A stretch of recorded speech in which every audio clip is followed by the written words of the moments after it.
किस तरह हमारे बाप बचपन में अपनी सारी खुशियों को त्यागते हुए हमें पालते हैं, बड़ा करते हैं और हर बात का अच्छी तरह से ख्याल करते हैं और कभी भी अपने बच्चों से दुखी नहीं होते हैं। यहाँ तक कि उनकी हर शरारत और परेशान करने वाली बातों से तंग ना होते हैं, बल्कि उन्हें हर हाल में अच्छा बनने की राय में लगाए रहते हैं। लेकिन जैसे वक्त के करवट के साथ समय बीतता जाता है और यही बच्चे बड़े बन जाते हैं, पैसा कमाने लगते हैं और खुद को इतना बड़ा समझने लगते हैं कि उन्हें अपने स्वार्थ के आगे कुछ नहीं दिखाई देता है। ऐसे में उनके वही माँ बाप उन पर बोझ बनने लगते हैं और बुढ़ापे में माँ बाप की सेवा करना उन्हें खुश करने की बजाय उनमें दोष निकालने लगते हैं। ऐसे संतान होना ना होना के बराबर ही होते हैं, जो बुढ़ापे में अपने माँ बाप की सेवा नहीं कर सकते, दो वक्त समय निकाल कर उनके साथ कुछ पल बिता नहीं सकते। ऐसे बच्चे माँ बाप के बुढ़ापे की लाठी बजाय बनने उल्टा माँ बाप को बोझ समझने लगते हैं। इस प्रकार हमारे माँ बाप हमारे वजूद होने का कारण होते हैं, फिर वही माँ बाप इन बच्चों के लिए बोझ लगने लगते हैं। इसी सोच पर यह दिल को छू लेने वाली कहानी आपके सामने रखते हैं, जिससे हम सबको बहुत बड़ी सीख ले सकते हैं।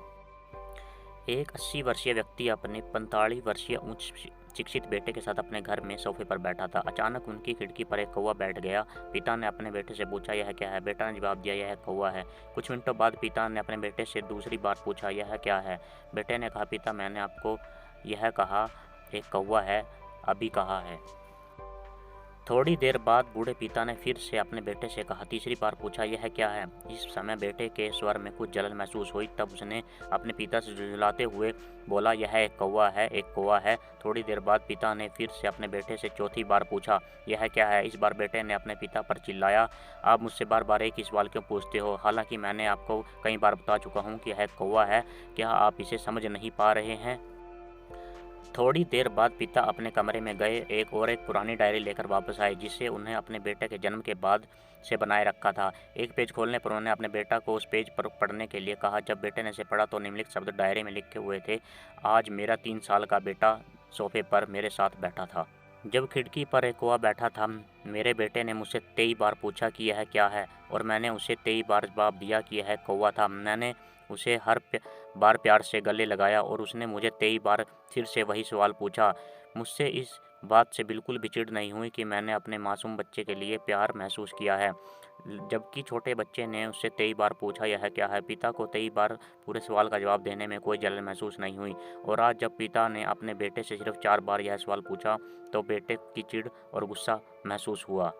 इसे पढ़कर उस बेटे को अपने किए गए व्यवहार का पता चल गया था, जिससे चलते है अब वह मन ही मन बहुत शर्मिंदा हो रहा था। शायद उसे अब किए गए अपने बूढ़े पिता के प्रति व्यवहार पता चल गया था। इसलिए यदि आपके माता पिता जब बुढ़ापे में होते हैं, उन्हें ना तो पीछे छेड़े और ना ही उन्हें एक बोझ के रूप में देखें, बल्कि उनके साथ एक दयालु शब्द बोलें, शांत, आज्ञाकारी, विनम्र और उनके प्रति दयालु बनें। अपने माता पिता के प्रति विचारशील रहें। आज इस बात को कहें, मैं अपने माता पिता को हमेशा खुश देखना चाहता हूँ। जब से मैं छोटा बच्चा था, उन्होंने मेरी देखभाल की, उन्होंने हमेशा मुझे पर अपना निस्वार्थ प्रेम की वर्षा की है।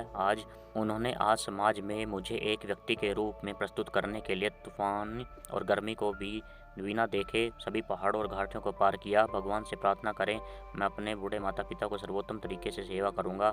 मैं अपने प्यारे माता पिता को सभी अच्छे और दयालु शब्द कहूँगा, चाहे वो कैसा भी व्यवहार करें। दोस्तों, कभी भी अपने माता पिता को अकेला ना छोड़ें। आपको हमारी यह कहानी कैसी लगी? अगर अच्छी लगी हो तो लाइक और शेयर ज़रूर कर देना, ताकि इससे किसी भी माता पिता की ज़िंदगी बदल सके।